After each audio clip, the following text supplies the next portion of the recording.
Бугарската вице-премиерка Корнелија Нинова ја бойкотира посетата на Скопје поради средбата на Пендаровски со Омо Илинден, објави БГНЕС. Нинова, која е министер за економија во владата на Кирил Петков, но и председател на Социјалистичката партија во Бугарија, според медиумите во Софија, била испровоцирана од средбата на председателот Пендаровски со македонските здруженија од Бугарија и затоа одбила денеска да присуствува на првата средба на македонско-бугарската група за економија која се одржа во Скопје.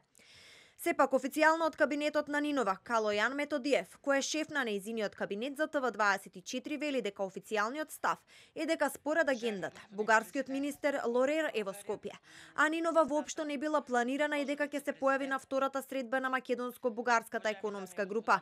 Методиев не ги потврди, ниту пак ги коментира пишувањата на бугарските медиуми каде осамна оваа вест. Од македонската влада за ТВ24 потврдуваа дека Нинова денеска не дошла во земјата. Тие велат дека групите си имаат утврдена листа според која се движи динамиката на преговорите на сите средби.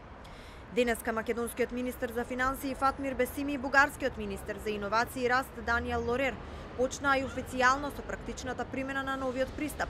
Формираа 4 економски комисии и најавија формирање на механизам за недискриминација при инвестирање.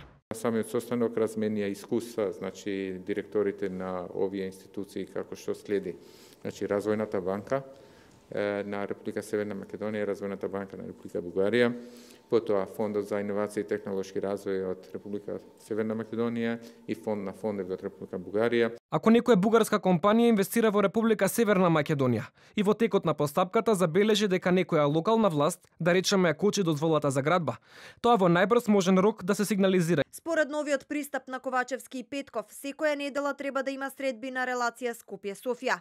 Работните групи, паралелно со работата на двете министерства за надворешни работи, треба да донесат компромис и да го отстранат бугарското вето од македонските преговори со ЕУ.